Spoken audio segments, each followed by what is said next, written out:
Olá, pessoal. Bom dia ou boa tarde já. Sejam todos muito bem-vindos, muito bem-vindas. Hoje a nossa live promete aí dar pano para manga. Nós vamos fazer uma conversa muito especial com a Raquel Pimentel, que trabalha com as lideranças nas empresas e tem uma visão sistêmica, uma visão focada na solução do problema e uma mentoria também em terapia breve sistêmica. A gente está vendo aí um adoecimento geral, na verdade, algo que vem, né, se estendendo aí ao longo de algumas das últimas décadas, mas que eclodiu no ano passado, uma crise realmente aí da saúde mental associada ao trabalho. E hoje nós vamos conversar com esses dois polos, né? Alguém que está muito dentro das empresas, que é a Raquel.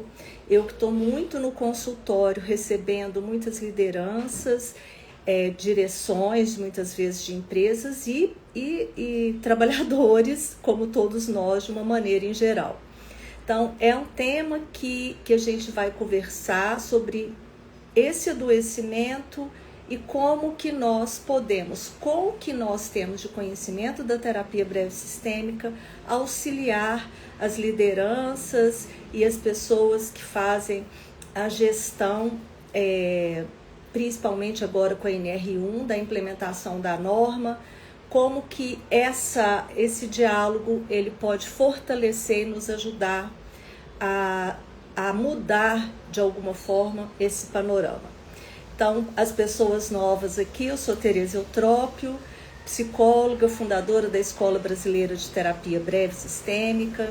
Há 39 anos trabalho com psicoterapia, já trabalhei mais em torno de 10, 15 anos no RH também, de grandes empresas, consultoria. Então, essa conversa entre o consultório, a clínica e os sistemas humanos dentro das empresas também faz parte aí da minha trajetória. Então sejam bem-vindos e quem quiser, obviamente, deixar perguntas aqui pra gente, podem deixar aqui na nossa caixinha, certo? Vou convidar a Raquel para que a gente comece aí a nossa...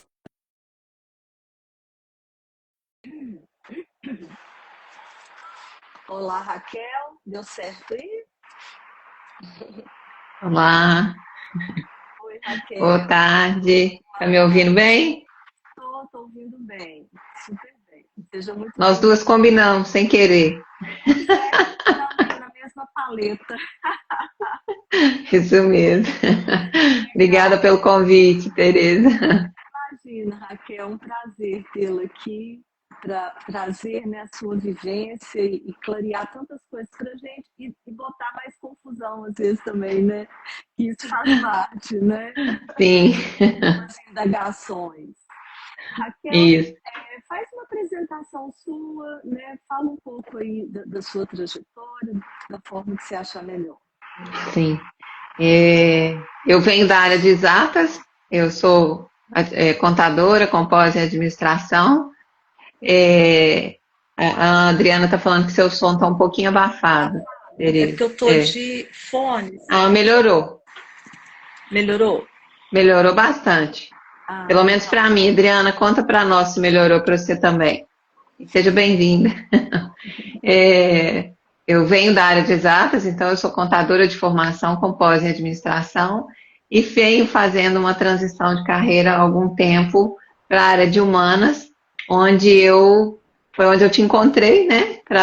Onde eu fiz o curso de terapia breve de metáforas, onde eu quis olhar, quero olhar, né, e tenho trabalhado com isso, que é o desenvolvimento de lideranças e gestão, que tem a ver com a parte sistêmica, o comportamento, esse se olhar e olhar para o outro, para a gente ter ambientes mais saudáveis, relações melhores e, com isso, resultados melhores. A chamada produtividade, que hoje está se tornando tóxica, É. de um outro viés. Uhum. Uma produtividade que seja saudável e sustentável, né, Raquel? Porque Exato. chega a um ponto que ela não é mais sustentável mesmo, né? Não E só aí gera adoecedora, exato, isso. e Isso. gera adoecimento. né? Exato. Não à toa somos chamados aí da sociedade do cansaço. Sim, exatamente. Raquel, e ontem até a gente conversou um pouco, né, falando que é uma live que, na verdade, dá Mexe de pano. novo, Tereza. Fala. E agora? Aí, aí. Será que eu vou ficar tchu-tchu aqui? Engraçado. Eu vou ficar sem o fone, vamos ver se fica melhor, tá? Tá. Melhorou? Melhorou muito. Ah, tá. Coloquei o fone para abafar ruído da rua, Na né? Mas rua. era piorando, né? Então, assim, que é um assunto. Ao Sacha. Ei, Sacha! Primeiro dá um oi aqui, né? Para o Sacha. Sacha é um psicólogo da área de RH também. Seja muito bem-vindo, Sacha. Eu vou ficar sem os dois, porque se piorar, eu vou ficar nesse vai e vem aí. Uhum. Obrigada pela dica. Mas é um assunto assim que ele dá pano para manga. Tanto se a Sim. gente for pensar só na área clínica, que a gente atende Uhum. muitas pessoas com as queixas ligadas ao trabalho, e nas empresas, então, nem se fala, né, Raquel? Sim, sim. E aí, me conta um pouco assim, o que que você, né, está observando nas empresas de perto? Vamos até focar um pouquinho mais nas lideranças, talvez, né, para a gente Sim. ter um norte Uhum. que você tem observado desse adoecimento. Por onde você quer começar aí? O que eu venho sentindo é que é um efeito cascata, né? Se o líder não está bem, não busca o autoconhecimento, se ele não busca uma terapia, inclusive a primeira recomendação que eu faço no primeiro encontro, aliás, eu já pergunto, você faz terapia? Aí se a pessoa fala que não, eu falo assim, então eu já te recomendo que você faça, porque isso nos dá força, dá segurança, né? Porque o cargo de liderança ele é muito solitário. Ah, Então, a tendência da gente colocar pesos além do que a gente deveria nessa posição é muito grande. E aí começam as ansiedades, a correria, e muitas vezes nesse processo em que a gente não consegue se ver na posição de liderança, né? A gente não se olha e não olha para os liderados, a gente não cuida do clima, não cuida da equipe, porque eu sinto que falta muito isso, desse olhar, né? De ver o ser humano para além do trabalho. Que isso, na minha cabeça, no meu entendimento, ele gera uma espécie de conexão muito maior entre as pessoas. E Rominho, um abraço para você também, e colega de faculdade. É, então, a gente trazer isso para o ambiente e para de dentro para fora, né? Se eu cuido internamente, eu vou externalizar um outro olhar, um outro aspecto, e aí eu vou inspirar mais os liderados, eu vou ter mais tranquilidade, mais segurança de atuação, e gera menos atrito, menos. É, essa insegurança, normalmente, ela que puxa aquele mimimi, né? Ela é. puxa aquelas fofocas, ela puxa aquelas situações desconfortáveis, porque tem uma falta de informação, tem uma falta de conexão, não tem clareza. E a partir do momento que isso acontece, eu acho que muda tudo, muda o olhar de todos, né? Então passa-se a ser um time e não só alguém puxando, né, a locomotiva puxando os outros vagões, por exemplo, vão todos juntos, né? Exatamente. E Raquel, tem um E ponto aí eu já muito até usei importante. metáfora, viu? Ah, pode contar. Isso isso, do vagão puxando aí, né? Isso. Para quem é novo, né, na terapia breve, que a gente utiliza muito a linguagem metafórica, principalmente fazendo uma linguagem que seja bem sob medida para os times que a gente está trabalhando, para o paciente, para a família, e no caso das organizações, para aquele time, para aquela pessoa, de acordo com o contexto dele, né, Raquel? E a Sim, Raquel usa muito isso também no trabalho muito. dela, porque a metáfora ela facilita a comunicação, mas ela toca a emoção, né? Sim, E uma vez que tocou a emoção, o caminho está mais aberto aí. sim.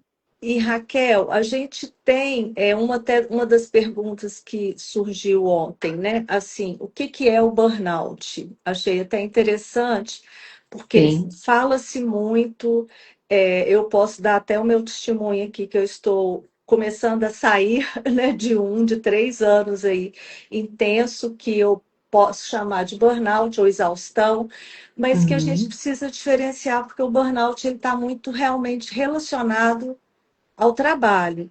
Você quer Sim. falar um pouco disso aí também para gente? Eu acho que você podia contextualizar para a gente, que eu acho que essa pergunta é muito válida, porque pode-se estar realmente misturando os conceitos, e isso nos dá um ponto de partida para colocar todo mundo na mesma página, né? Do que é a síndrome de burnout.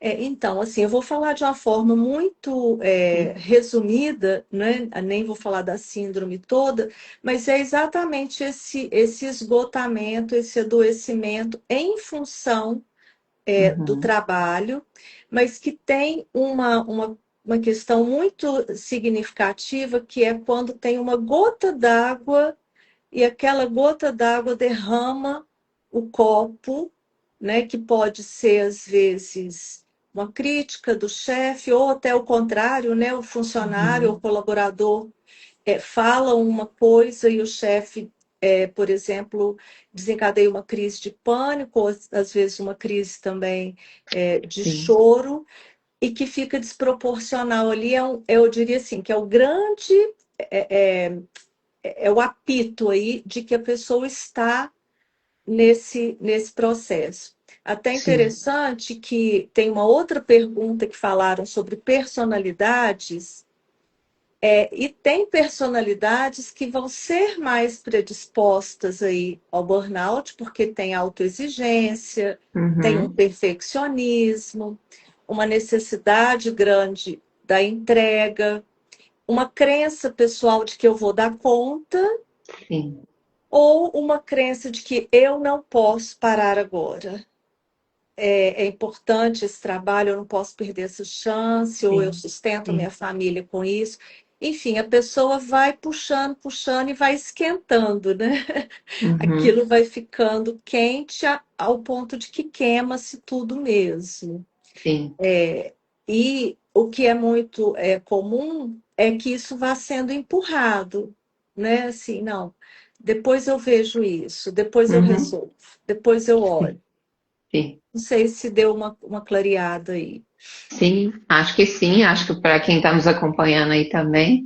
E é de fato isso, porque quando a gente está tão imerso, e aí diante dessa personalidade que você mencionou, né? Eu acho que eu tô nessa de que quer dar conta, que quer fazer, né? Sempre fui essa pessoa que tive um olhar de dono para o trabalho, e Uhum. às vezes não ia no banheiro, não parava para comer, né? Graças a Deus não cheguei a esse ponto, mas é uma relação eu enxergo como uma via de mão dupla, né? Porque eu preciso me cuidar, a empresa precisa me ver, a minha liderança precisa me ver, eu preciso ver os liderados, mas eu também preciso me cuidar, né? De Exato. respeitar a minha energia, o meu dar conta, não passar por cima daquilo que me mantém de pé. Porque hoje, às vezes, eu me desgasto tanto que amanhã eu vou produzir muito menos do que eu produziria se eu tivesse reduzido hoje.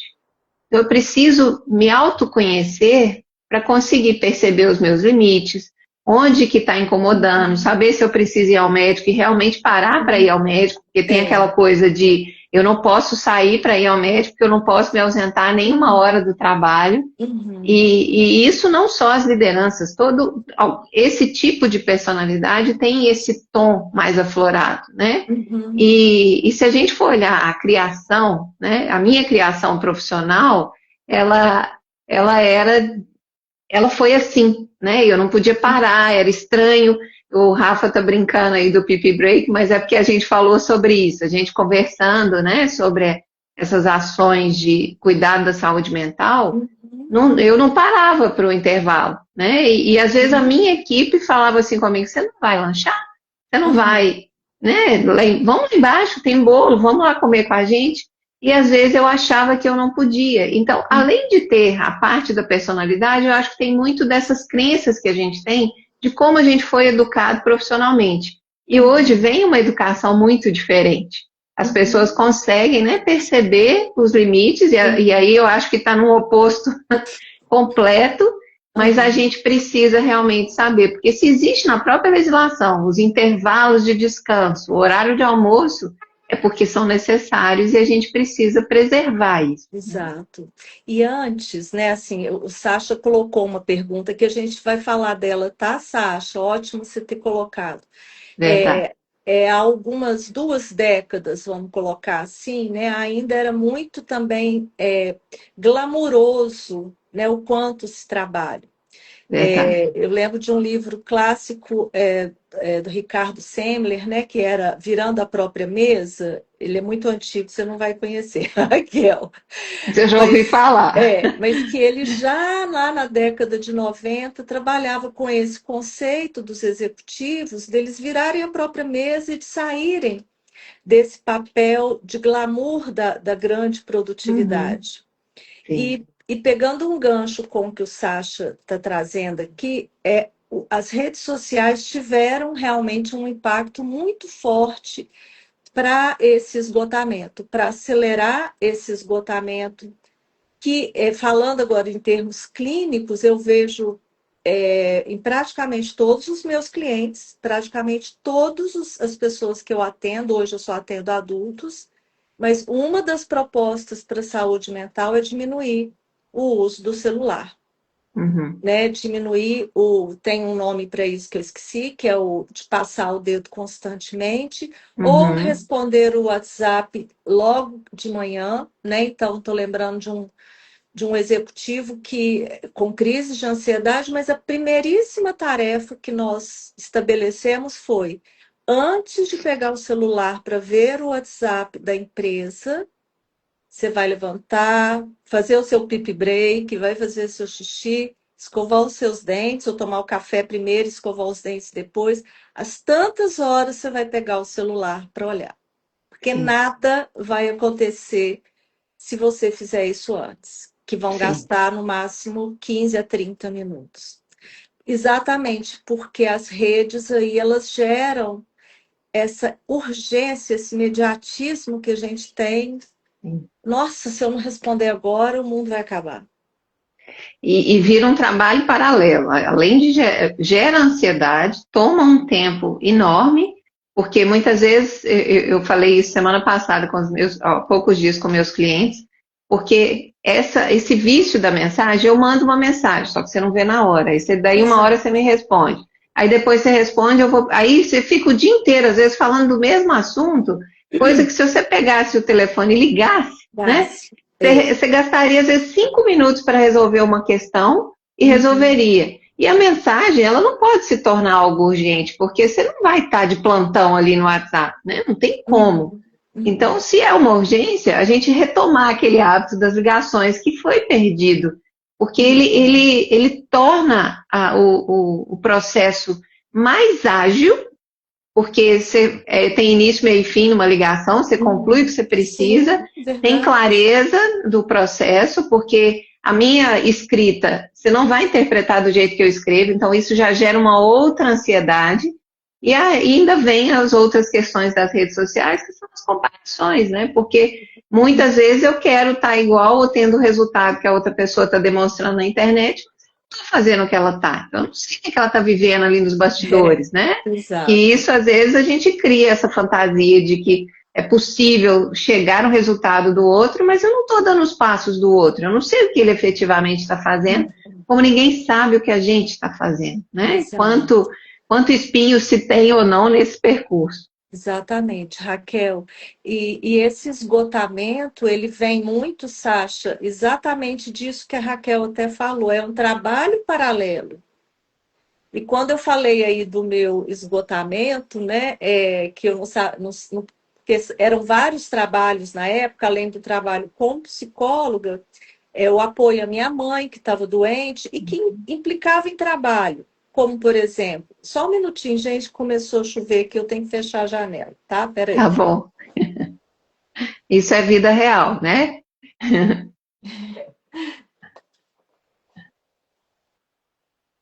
Exatamente, né? É até bom que abafou um pouquinho o som lá de fora.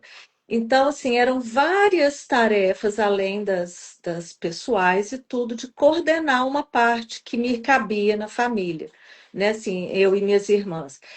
A ponto realmente de eu precisar de uma pessoa que me ajudasse a pensar, né? Porque no burnout e no esgotamento aí, que se a gente puder chamar assim, o que que nós precisamos? De alguém que pega na mão e ajuda muitas vezes a pensar, né? Sim. Então, eu estou lembrando, né, Raquel, aí você falando isso, que, por exemplo, eu tive que estipular um dia para conversar com as cuidadoras sobre medicamentos, que era a minha parte. Porque elas Uhum, me mandavam cada dia um e eu ficava doida com a tentativa de atendê-las. Ou seja, o meu sim. trabalho ali, ele não estava bem organizado.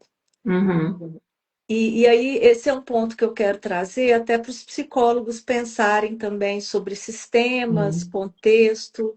É, vamos ver aí o que que depois eu volto nesse ponto. Deixa eu ler o que que o Sacha colocou. Eu tirei a confirmação de leitura para não gerar necessidade em mim de responder logo, pois a pessoa não saberá que eu já vi. Exato. Eu É, também, é uma, Sacha. é uma forma de colocar limite, né, para as Exato. pessoas. E acho que isso que, desse exemplo seu, né, de você colocar um dia para tratar com as cuidadoras. A gente tem que fazer algumas organizações no dia a dia, porque senão a gente não faz nenhuma coisa nem outra, Em né? outra. Uhum. E a gente tem uma vida pessoal, não é só trabalho. Se a gente não Uhum. consegue dividir aí, né, os pesos e as agendas para equilibrar isso, a gente não dá conta de fazer tudo de uma vez. E Uhum. tudo vai contribuindo para o cansaço, para o esgotamento. Não é unicausal, né? A gente não Exato. vai ter só a questão do trabalho trazendo uma síndrome, mas um conjunto de fatores. E ali, quando você fala da cuidadora, você melhor que eu, e eu tenho, né? Minha mãe também tem Alzheimer, e a gente sabe que essa administração é muito difícil porque tem um fundo emocional muito grande. Então, Uhum. não é só administrar uma cuidadora, É. né? Não é só administrar um medicamento. A gente é afetado emocionalmente a cada avanço da doença, a cada histórico que muda. E aí vem o contexto, fora, às vezes, marido, esposa, filho, que vem no conjunto todo. Então, Uhum. a gente não pode mais considerar que o trabalho é a única coisa, nem que é a mais importante delas. É a gente tentar equilibrar de alguma forma. E eu não estou dizendo que é fácil esse equilíbrio, porque não é. Mas eu acho que é um exercício constante, né? Da gente também colocar lembretes para a gente olhar para isso, buscando esse equilíbrio. Opa, estou perdendo o equilíbrio, deixa eu voltar, né? Para a gente conseguir se cuidar e ter ajudas, como você falou. E para mim, a terapia é a mais fantástica delas. Uhum. Sim. E Raquel, pensando aí então, né, nesse exemplo que eu dei, que o Sacha também colocou aqui da confirmação, eu estou lembrando aqui, Sacha, de uma amiga que me escreveu outro dia, falando assim, aqui, você já leu a minha mensagem que você tirou a confirmação de leitura? Falei, oh, meu Deus, não basta tirar a confirmação, que o outro ainda te pergunta se você já leu, porque ela não viu se está confirmado ou não. Mas não era nada assim, era uma conversa, tipo, te mandei um vestido e você não viu, nem lembro o que mais. E olha só, isso é interessante, por quê? Porque nós realmente precisamos estabelecer os limites, e muitas vezes o papel do terapeuta breve, ou como a Raquel, que atua nas empresas com a visão sistêmica e com a visão da terapia breve, a gente faz intervenções que são muitas vezes simples, mas que vão empurrar a primeira pedrinha do dominó, né, Raquel? É o que a gente Sim. trabalha na terapia breve, é foco, Uhum. contexto e uma intervenção inicial. Não estou falando que é uma intervenção mágica, não, gente, mas uma Uhum. intervenção inicial que vai ser significativa para aquela pessoa continuar as mudanças. E um Sim. segundo ponto, a gente retira tudo do intrapsíquico. por uma visão intrapsíquica, alguém poderia ler o meu comportamento única e exclusivamente assim. Não que não tenha esse pedaço, tá, gente? Tipo assim, Tereza quer fazer tudo ao mesmo tempo, ela não larga a mão de nada. Tem uma razão aí em muita coisa? Tem, mas não era só isso. Tanto que quando isso me foi sugerido pela terapeuta, eu achei aquilo tão maravilhoso que eu falei, gente, como eu não pensei nisso?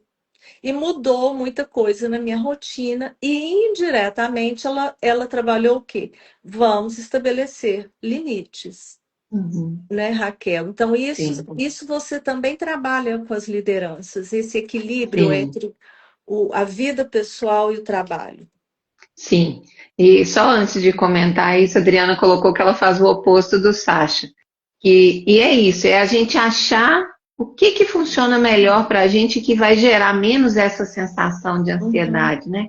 Nossa, eu tenho que responder, nossa, chegou mensagem. Eu também não tenho notificação baixando no meu celular para não gerar ansiedade. Eu não lembro se eu deixo a confirmação de leitura ou não, mas são as adaptações que a gente vai fazendo, né? uhum, E voltando para a questão da colocação de limites e do equilíbrio, é muito isso de repente, quando a gente é empreendedor, e muitos dos meus clientes são os donos de empresa, né? Eles têm mais, e a gente também, enquanto empreendedora, tem mais dificuldade de pôr limite. Eu vou trabalhar no horário X, diferente de quem é CLT. uhum, Apesar das lideranças serem CLT, elas também têm dificuldade de pôr limite de horário. Porque senão a gente fica, né? De manhã acorda muito cedo e começa e vai até de noite e não para. Então é uhum, importante esse equilíbrio.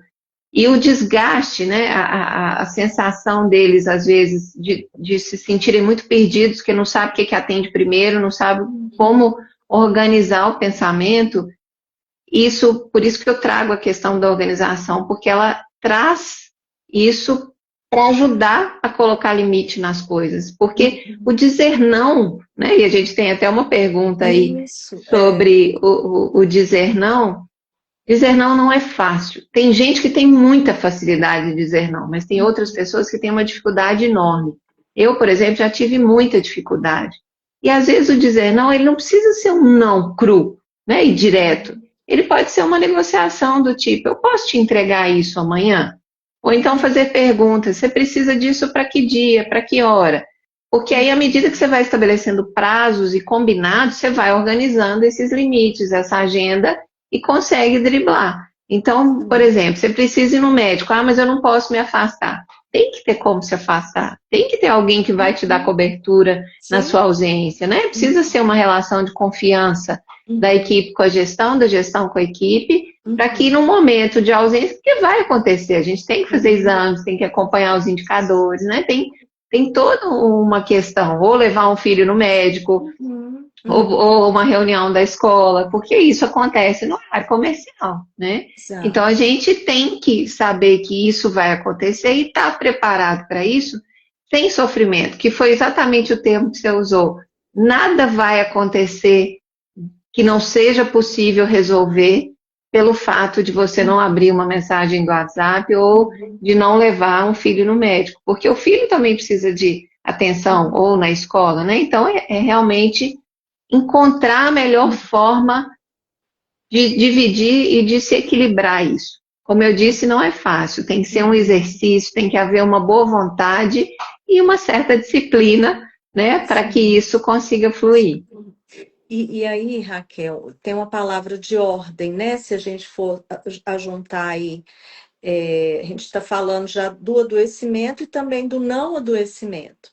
Sim, Na terapia breve sistêmica, uma das abordagens que a gente trabalha é a terapia estratégica, que teoricamente ela é muito simples e deveria ser, mas a gente tem uma tendência a complicar. Que ela traz o quê? Como que a pessoa está tentando resolver o problema dela? Faltando ao médico, falando com ela, eu dou conta. Então, tem um desequilíbrio. E a terapia sim. breve sistêmica, né, estratégica, ela propõe o quê? Vamos fazer uma mudança de 180 graus. Então, se eu estou totalmente imerso no trabalho, a minha cura é sair um pouquinho disso, Uhum. né? Então, é sair um pouco disso aí, é Sim. desfocar, é buscar uma outra coisa. Pode ser tanto algo no sentido de muito trabalho, ou como nenhum Uhum. trabalho. Porque outro Sim. dia, uma pessoa até falou, Tereza, eu tô péssima, porque eu não tenho o que fazer, eu fico 8 horas lá sem atividades. Já falei, já conversei, isto está me adoecendo. Uhum. Então, o contrário também E adoece mesmo. adoece. Para algumas pessoas é muito Sim. incômodo. Então, Uhum. contextualizar é sempre muito importante, né? Buscar esse Sem contexto. dúvida, sim. Uhum. E aí, equilíbrio é uma palavra de ordem, né? Pensando o equilíbrio como um processo também, né, Sim, Raquel? sim, exato. Raquel, e aí você até trouxe, né? Uma pessoa colocou, acumulo muitas funções porque tenho dificuldades em dizer não. Uhum. Pensando na psicoterapia, o nosso foco vai ser trabalhar exatamente o oposto, né? Para que ela Uhum. consiga dizer não. E também na empresa, como que as lideranças podem observar, como que a gente pode trabalhar isso com as lideranças também? Uma coisa que eu sempre sugiro é para o líder, sempre que ele pedir algo, ele falar para quando ele precisa. Uhum. Porque se isso já entra nessa questão do prazo. Eu tinha esse hábito, quando eu recebia uma orientação ou um pedido, eu falava para quando você precisa, porque a pessoa Uhum. não falava, né? Então eu adotei isso como prática e sempre de falar com o liderado, olha, eu preciso disso, e aí eu dou todas as informações, depois eu pergunto, me conta o que você entendeu que você precisa fazer. Porque aí no momento que ele devolve o que ele entendeu, a gente já tira dúvidas ali, para que ele fique mais seguro e definimos os prazos. Ou então eu pergunto, você acha que dá para você me entregar isso até tal dia? Ou então o cliente precisa disso para tal dia. Você acha que dá tempo da gente finalizar? Então, nesse momento, eu já vou promovendo, de uma certa forma, uma educação para os prazos, e aí eu converso isso também com os líderes que eu atendo, para que se haja um combinado e um comum acordo. Porque se não houver isso, e o líder vai saber quem que é da equipe que tem facilidade de dizer não e quem não tem. Se ele Uhum. observar, obviamente, né? Sim. Então, ele vai adotar a conduta dele, como você bem disse, a questão do contexto, aí é o contexto e a realidade de cada personalidade que se tem na equipe. Porque tem aquele que ele entende muito rápido o que você pede, já faz o combinado e vai fazer, tem outros que vão demandar mais, então é adequar a linguagem muito ao receptor. Quem está te ouvindo está compreendendo? Estabelecer prazos combinados. Acho que isso tira um pouco dessa angústia e, ao mesmo tempo, aí eu fiquei enxergando aquelas mesas lotadas de papel, né? Tudo acumulado assim, como se a pessoa não soubesse falar, não pode pôr aí, vai pôr aí. Uhum. Aí a pilha vai só crescendo e ela não dá conta. Então todo mundo se ajuda. Eu acho que é um espírito de colaboração também, né? Aham, sim. E um outro ponto que adoece também nas empresas, já que nós estamos falando mais de liderança, é essa solidão, né? Sim, essa Porque, solidão, ela é cruel. aham, Ela chega a ser cruel. E é muito. Eu vivi isso na pele, e por isso que eu trouxe, inclusive, essa dor para o meu trabalho, porque eu sei que é assim. Às vezes você tem pares na empresa, mas parece que não pode haver uma troca de informações, né, de aprendizados, de dores. E aí você não tem muito com quem falar, porque você não vai falar com a sua equipe, você não vai sim. falar com o seu chefe. Uhum, Então você aham, precisa de algum suporte. E aí que vem na minha cabeça a terapia em primeiro lugar, porque é o que nos ajuda.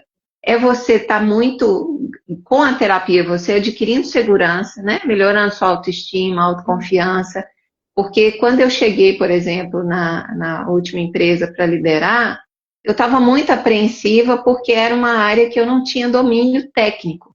Então, eu não entendia do trabalho técnico, só que eu sim. demorei a entender, e aí, com a ajuda da terapia, eu consegui entender que eu precisava confiar no que eu sabia, que eu tinha quem fizesse por mim. Então, é saber delegar, é saber confiar na equipe, que isso tudo vai ajudando nesse processo de solidão, porque aí você vai partilhando o que é necessário partilhar, mas aquelas inseguranças que você tem, é trabalhar na terapia, mas também confiar muito em você.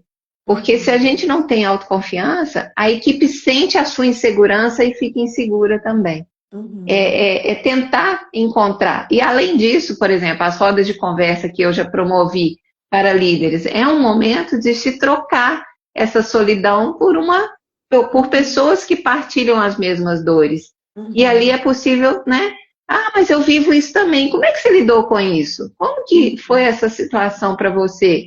E Uhum. há essa troca, e aí a gente percebe que não está tão sozinho, porque tem outras pessoas vivendo a mesma coisa, Exato, né? é a força do grupo ali, né, Sim, Raquel, sim, que é muito significativo.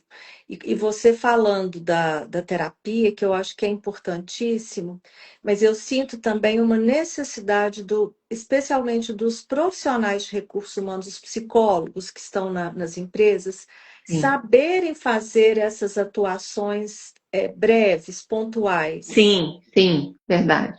E que, infelizmente, assim, não há um treinamento específico para isso. Eu digo porque eu tenho muitos alunos que vêm do RH ou que fazem Sim, as duas carreiras sim, aí, né? sim, Estão no RH e migram também para a clínica e colocam exatamente que buscam a terapia breve porque vem muita coincidência assim, na forma de atuação mais sim, pragmática, sim, sabendo que a gente não dá o peixe, né?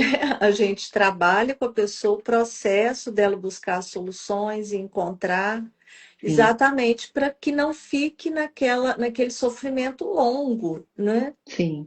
E aí você tocou num ponto que eu estava esquecendo, que eu usava muito o RH como apoio. E a gente era muito parceiro justamente para conseguir trabalhar as necessidades juntas. Só que, infelizmente, Tereza, nem toda empresa tem um psicólogo na área de RH. Então aí a gente abre um outro precedente, né? Porque o RH, naturalmente, ele já recebe uma carga muito grande, porque todo mundo Sim, acha que tudo é o RH que tem que é. resolver, né? E ainda tem esse fator de muitos lugares não terem um O psicólogo, RH. nem como terceiro e nem como próprio dentro do RH para Uhum, apoiar. E nem tem RH muitas empresas, né? Dependendo do uhum, tamanho, elas nem têm essa estrutura. uhum, Mas eu acho que sim, se houvesse essa possibilidade de ter psicólogos nas empresas, mesmo que fosse sob demanda, né? uhum, Isso traria um outro cenário para a atuação de todas as lideranças uhum. da própria área de RH e teríamos pessoas muito mais é, é, assessoradas, vamos falar assim, né? Porque teria esse ponto, que foi um Uhum. fato que aconteceu comigo uma vez, que eu tive uma colaboradora que teve uma crise de ansiedade e a gente não é preparado para isso, né? O líder. Não é Hoje eu assim. tenho uma outra visão, mas porque eu fui buscar uma outra área, né? Mas o líder puro e simples, ele não tem uma orientação de como lidar com isso. E como o RH também não tinha uma psicóloga, a gente tentou mediar da forma que a gente conseguiu, Uhum. mas hoje é uma realidade, né? A gente tem Sim. situações que vão acontecer no dia a dia. Uhum, exatamente. Então, assim, essa necessidade de saber que as empresas desenvolvam isso também, né, Sim, Raquel? É, exato. tem uma empresa que a gente presta um serviço, né, assim, com atendimento em terapia breve e com essa visão também, né, de capacitar as pessoas para acolher ali a dor, né, dos Uhum, funcionários ou numa crise de ansiedade, né, sim, onde o líder não vai ser o terapeuta, mas que pelo menos ele não cometa alguns erros, né, do tipo, exato. não, calma, isso vai passar, né? Não é que é um erro, na verdade, é porque não existe um preparo, uma Sim, capacitação para isso. exato. E aí, quando eu trago isso, né, para você, é interessante porque como eu já tive nessa passagem pelo RH, então vivenciei muito as duas áreas, nem os psicólogos organizacionais foram ou ainda são capacitados para esses primeiros socorros sim. psicológicos, ou para conseguir um atendimento focado ali, e isso é uma falha né, da estrutura do ensino, vou dizer assim, Uhum, né, formal. Como os clínicos também têm uma grande tendência a só olharem para o sistema ou familiar ou intrapsíquico. uhum, E muitas vezes, né, nós precisamos entender em que contexto de trabalho a pessoa está. Então, sim. empresas familiares, por exemplo. Empresa familiar é uma maravilha para dar, para gerar exatamente burnout, pressão, Sim, conflito, sim. problemas de comunicação, Assédio, então. assédio, exato, né? Sim. E isso é muito comum. Também a gente se depara, às vezes, com pessoas que acham que o problema está nela, Uhum, quando na verdade está na estrutura. E quando a gente consegue trabalhar no consultório essa visão, isso faz a dor do paciente, com certeza, muitas vezes até sim. sumir, né? Uhum, Porque ela vai identificar. Então, eu sinto que muitos terapeutas ainda não conseguem fazer uma pesquisa do mundo sistêmico do trabalho da pessoa. E isso é sim, muito importante fazer, né? sim. Não é unicausal, né? E é o contexto Exatamente. que você falou. É, é porque às vezes as pessoas entendem que terapia sistêmica vai falar só da família. É família, sim, Uhum, né? Mas onde eu estou trabalhando, com quem eu estou trabalhando, as condições de trabalho que eu tenho. Eu sim. lembrei aqui de um caso, não estava no meu script, não, mas ele é muito interessante, de uma moça que um psiquiatra me encaminhou até porque ela estava muito triste, com muitos conflitos com o pai, mas não era um caso para, não era uma depressão, não tinha que ser medicada, nada e tudo, então ele me encaminhou. E ela havia feito uma mudança de trabalho, ela saiu do trabalho dela e foi para a empresa, da família. E ela Uhum, vinha falando: olha, eu acho que eu morei tantos anos longe da família que eu não percebi que meu pai não gostava de mim. Ele não me entende, ele não me escuta. E eu acho que eu vou sair desse trabalho e tal, tarará. E aí fizemos nessa primeira sessão. Eu falei: mas qual é o seu cargo na empresa? Ela falou: como assim? Eu falei: o que está escrito ali no organograma? Ela falou: não tem isso para mim. nossa. Eu falei, bom, então você não tem lugar, né? E aí, Uhum, simbolicamente, né, a gente entende isso também da sim. configuração sistêmica, né? Que Uhum, faltava um lugar para ela. Eu falei, tá, mas você atende a quem? Você está em qual setor? Não sei o quê, tá, tá, tá. Ela falou, não, eu trabalho nesse setor, com fulana, faço isso e isso. Falei, bom, então te sugiro chamar, né, essa pessoa e falar, olha, eu preciso de um nome. Quem sou eu aqui? De uma sim, descrição. sim. E assim fizeram, e foi muito interessante, porque aí fizeram um ritual no sentido assim: olha, a chefe dela falou: estou aqui para apresentar a fulana, que a partir de hoje é a minha X, numa reunião. E ela começou a ser ouvida e se posicionar, porque na verdade ela estava invisível, né? Sim, Ou sim. igual aquele, como é que é? Que ele faz tudo, que na Aham. verdade não tem nome, Foi né? feita uma integração e ela foi incluída, né? Porque aí ela Exatamente. passou a ser vista pelos outros e por si mesma se sentindo assim, né? Exato. E uma coisa, uma etapa simples, de certa forma, né? Que Aham, provavelmente transformou muito. exato. E que nos sistemas, né, a gente precisa dessas Sim, definições da inclusão. sim, sim. Aham, sim, A gente quer fazer parte, né? De onde a gente está. exato, Precisa. exatamente. Raquel, e tem algum outro exemplo que talvez você queira trazer, até mesmo dessa atuação sua, sistêmica nas empresas?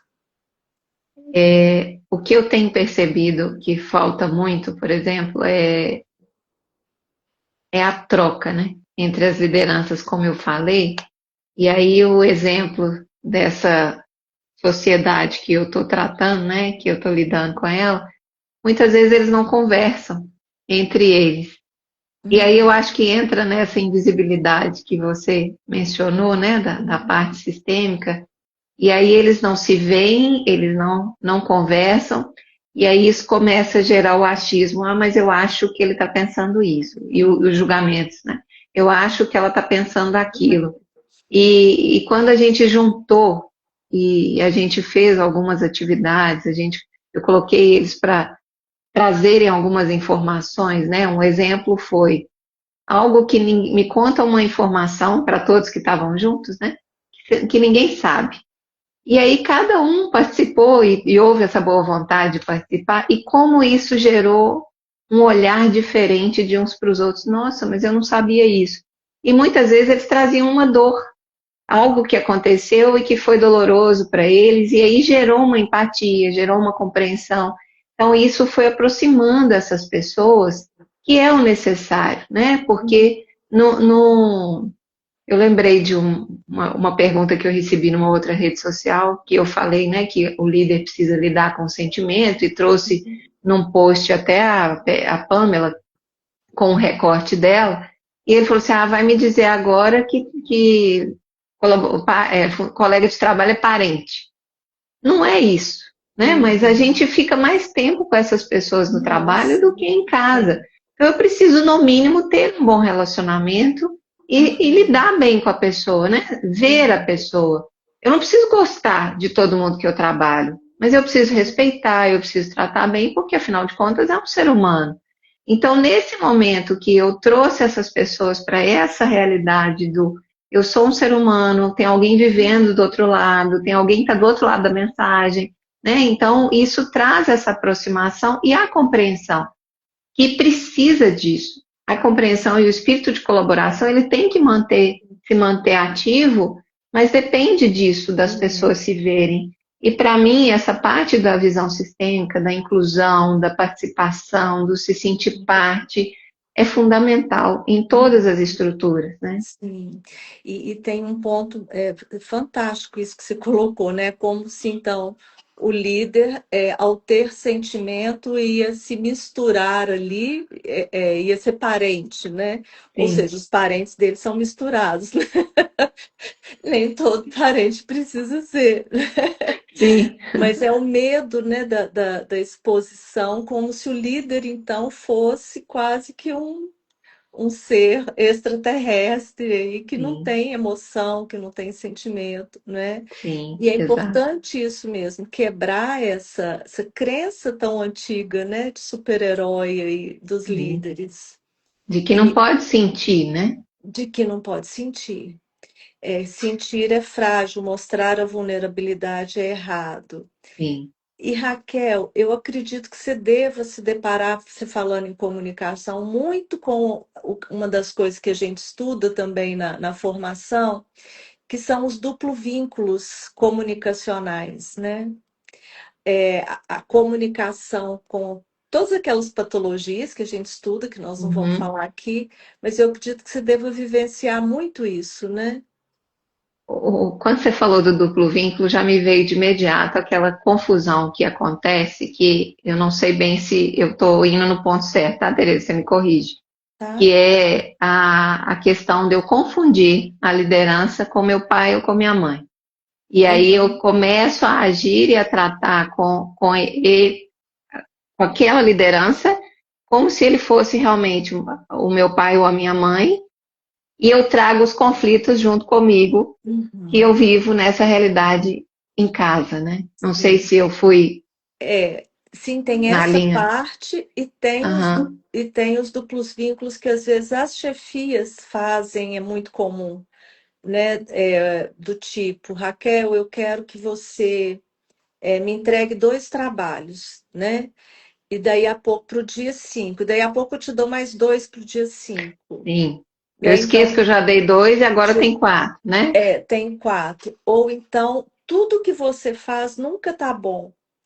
Né? Uhum, Então, por exemplo, eu falo, nossa, Raquel, sua mesa está muito bagunçada, dá uma arrumada nessa mesa. Aí você vai, arruma, e aí você brinca, né, com o chefe. Falou, chefe, aí é legal, merece estrelinha, né? Ele fala assim, não fez sim, mais que sua obrigação. sim. Isso é um duplo vínculo comunicacional Sim. muito comum nas Muito, organizações. muito comum. E às vezes acontece, e eu até pus um vídeo recente que o treinador fala com a dona do time de futebol, que é uma série, e aí ela fala assim: eu tenho que motivar a equipe, o salário que eu pago já não resolve a questão. Então, Uhum, não é só isso, né? É um uhum, conjunto de coisas. E a gente, o ser humano, tem, no meu entendimento, que a gente tem uma tendência a olhar só para o que é ruim. E aí, dependendo da criação que a gente teve, a gente não aprendeu a elogiar, a gente não está sim, acostumado com sim. isso. Uhum, Então, é essa personalidade que vai olhar só para o que não fez mais do que obrigação, não arrumou a mesa. uhum, E a gente precisa do reconhecimento, né? A gente exato. precisa ser percebido no sentido de que eu fiz algo Uhum, além, ou que eu fiz algo, mesmo que fosse obrigação, mas está bem feito, né? Então, exato. a gente precisa valorizar essas atitudes da equipe porque isso também gera o engajamento e ajuda na produtividade, que é um dos Uhum, fatores de conexão que eu falo muito por isso, porque se eu valorizo o que é feito, a pessoa vai querer continuar fazendo, mas se eu não uhum, falo nada, ela não vai saber se tá bom, se não tá, se ela uhum. continua naquela linha, se tem chance dela crescer, se não tem, e aí entram os feedbacks que são tão necessários. Exatamente. Aí já, a gente já entra até quase que Sim, para uma área do treinamento mesmo, né, Raquel? sim, sim, Bom, Raquel, nós estamos aqui chegando no nosso tempo, né? Assim, mas eu acho que primeiro eu quero te agradecer, né, de ter vindo falar aqui. Você também está atuando aí como implementadora da NR1, né? Que a gente está até em sim, parceria com alguns sim, trabalhos iniciais aí, né, sim. Raquel? Sim. E Então, como é que estamos juntas. estamos juntas, né? Isso. Ou seja, precisou disso, né, para que as organizações olhassem a saúde mental como algo muito Sim. importante, né, como Precisou algo virar lei, né? fundamental. Precisou virar lei, para que É. isso fosse levado a sério como algo importante, né? Sim. A gente sabe que algumas empresas já estão fazendo, Sim, graças a sim, Deus tem quem realmente entende que isso é é, importante, né? uhum, Mas estamos aí, né, Tereza, à disposição, sim. quem quiser olhar para essa linha da NR1. E te agradeço muito pelo convite, pelo espaço, pela abertura, por tantas portas que você vem abrindo para mim. Imagina, acho que é muito, muito bom, assim, para mim, eu fico super feliz de ver exatamente isso, né? Como que é possível a gente estender o conhecimento da terapia breve sistêmica para outras áreas que não só o Sim, consultório, né? Ficar sim, fechadinho ali. Então, quando você leva para a empresa e trabalha com os líderes, você está multiplicando aí o bem-estar para além ali das quatro paredes, né? Então, sim. parabéns para você. Obrigada para nós. Para nós, então, Raquel. Gente, eu quero agradecer também a presença aí de quem almoçou aqui com a gente, né? Nós estamos à disposição se vocês tiverem perguntas, quiserem, né, tirar alguma dúvida. Acabou que algumas das perguntas a gente não respondeu aqui, né? Fomos seguindo o que foi trazido, mas a gente está à disposição também, certo? Então tá Obrigada. joia. Deixa eu ver se tem alguma outra que eu não tenha visto. Mas é um obrigada a todos aí e dizer para vocês que esse mês eu estou fazendo uma série, até o início aí de abril, uma série de lives exatamente mostrando como que a terapia breve sistêmica ela pode ir para além dos consultórios e só da psicologia clínica. Então, Raquel, eu e outros colegas da escola, a gente já está desenvolvendo um trabalho junto às empresas. Então, nós estamos à disposição caso alguém que esteja assistindo ou queira nos indicar, dar a nossa referência, né? Um trabalho bem sob medida, unindo exatamente isso os conceitos da terapia breve sistêmica, a visão de liderança, ao trabalho com o líder que precisa se cuidar e também com a conscientização do processo da NR1. Mas além das empresas, né, a gente tem os hospitais, nós temos a área muito específica que depois eu vou falar, não vou dar spoiler agora, mas na semana que vem eu vou conversar com a Adriane Pedrosa sobre a terapia breve sistêmica, né, dentro da área hospitalar, no trabalho com câncer. Aí espero vocês também. Raquel, Que muitíssimo ótimo. obrigada, um beijo grande. Obrigada, outro para você e obrigada a todos. Obrigada. Tchau, Boa tchau. sexta, tá, pessoal? Tchau, Para tchau. você também.